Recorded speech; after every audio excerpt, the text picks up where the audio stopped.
Hey, it's Frank here at 4D Honeybee on a very windy December the 21st.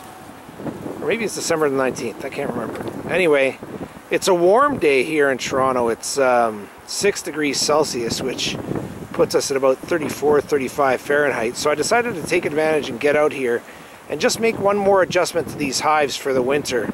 As you can see, the bees are out and flying around, which is great news.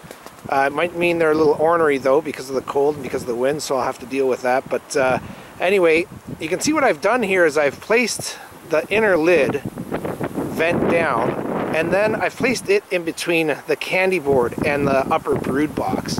And what I'm going to do is I'm going to remove that inner lid because it's just acting as a barrier, and it's going to make it a little harder for the bees as a cluster to go up and grab the candy that I've got in the candy board. So I'm just going to remove the inner lids completely because I don't really think they need them. I'll do an inspection to see how the moisture wicking is working and just see how they're doing. Try not to be in there too long because they're not going to be happy about this intrusion, but let's get it going now. I also have brought extra adult diapers, which I have in that top box, and in case they are saturated with moisture, we can do something about it.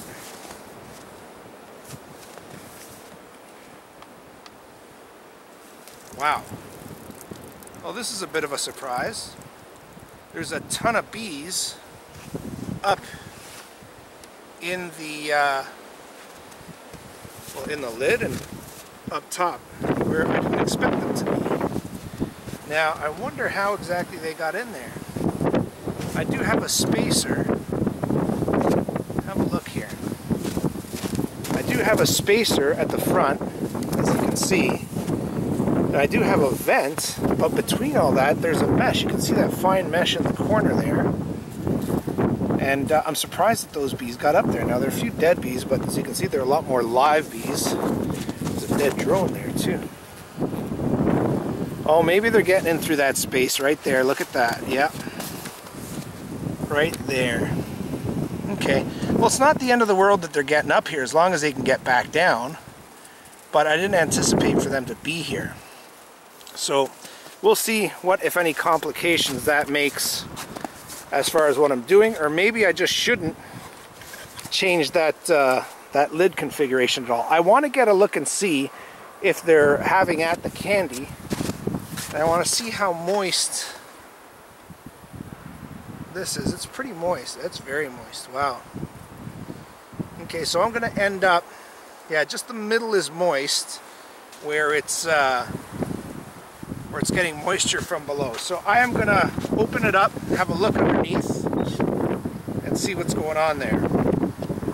Again, last year I had 2 hives, but my 2 hives were dead long before now. So this is all new territory to me. And like most beekeepers, the #1 goal is, at this point anyway, is to get your bees to survive winter, right?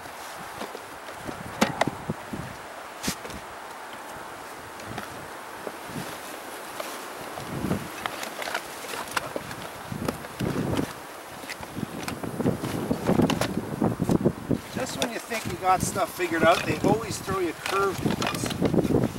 I wasn't really expecting that.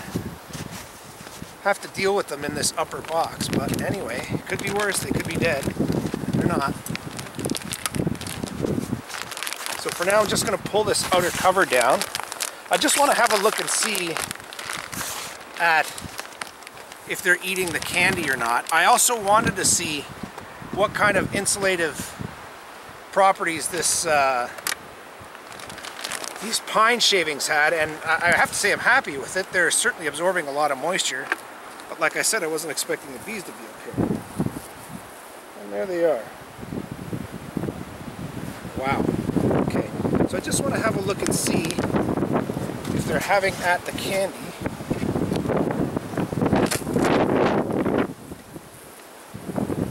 Yeah, they're eating it all right. Look at that. They're eating it from the inside out. That's great. Okay, you know what? I'm not going to mess with it. I'm just going to leave well enough alone.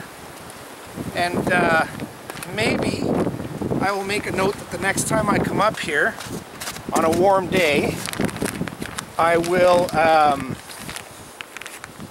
I will add some more pine shavings to the top because they're pretty wet. And I know that they are taking up a lot of moisture, which is good. But maybe what I should plan is to swap out the moist stuff and replace it with drier stuff. Yeah, it's kind of moist.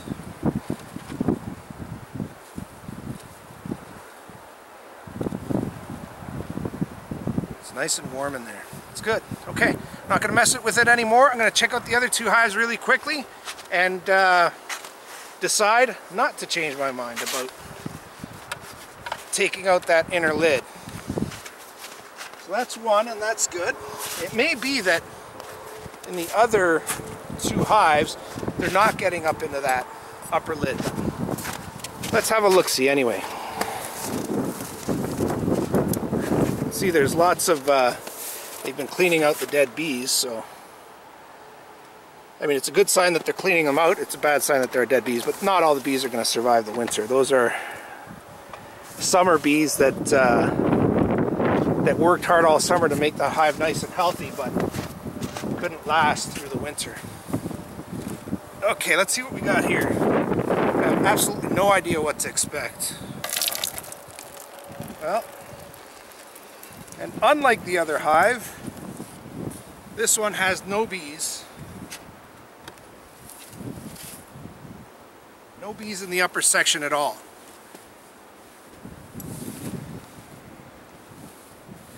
And it's much drier. All of the pine shavings up here are very dry. It really looks just literally like the day I put it in there. Have a look. See, nice and dry. And no moisture and no bees. So I am going to lift this out and just see what it looks like underneath. The other thing I'm going to have to gauge here is how much of that candy they're eating. Now this was my weak hive, so this is the hive that I knew was really going to need the feed. I'm feeding all three of them.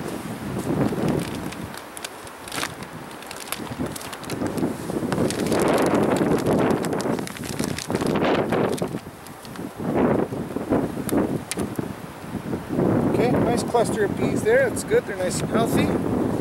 Let's see how they're making out with the candy. And yeah, they're eating the candy too, again from the inside out. I love it. Take a look at this.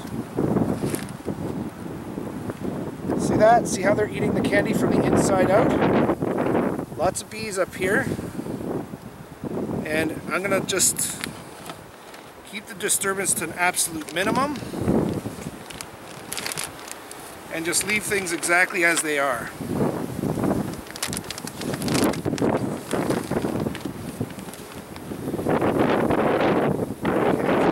Back on.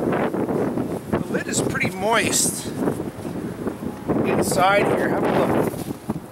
See that? It's absolutely gleaming with moisture. But I guess that's a good place for the moisture to be. That means the air is coming up through the pine shavings and condensing on the top lid, which at least keeps it away from them.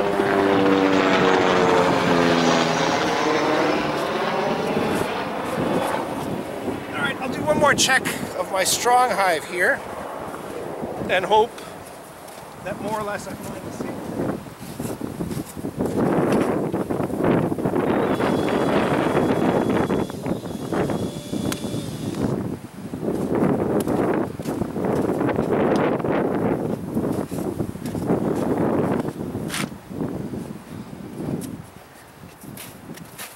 Bring you over to this hive now.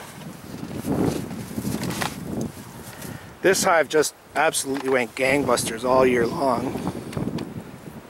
And I'm hoping they're just as healthy now.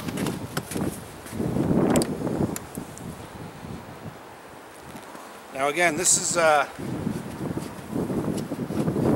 just like I left the pine shavings, completely untouched and not much moisture at all.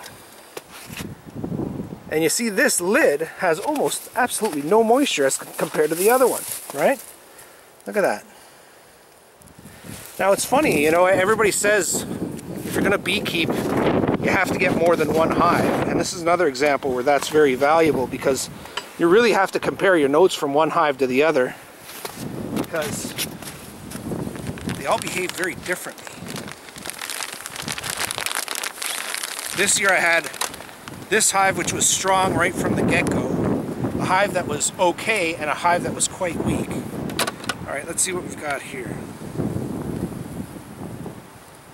Okay, lots of bees, lots of sugar. And yes, lots of sugar being eaten by bees. Fantastic, look. So there's a big cluster in there, and they're able to get up and add the sugar. So I'm just going to leave it. I'm not going to make any changes, because if they're getting at the sugar, that's what I was worried about. And there's no need to worry right now. So that's it. I'm not going to change anything. Hopefully, I hope you all have a very Merry Christmas, and I hope the bees do too. And I really don't need to be here until the new year, but the next warm day that I get, I will come out and just maybe put some more pine shavings in that #1 hive, because it was really wet and soaking. Maybe change out the diaper there. The #2 hive is great. The #1 hive is great as well. It's the #3 hive over there that I need to do something with the pine shavings, because it's very damp and I don't want that dampness to remain. So that's it. Have a very Merry Christmas. Thanks for joining me. It's been a great year for beekeeping, and hopefully these 3 colonies will survive.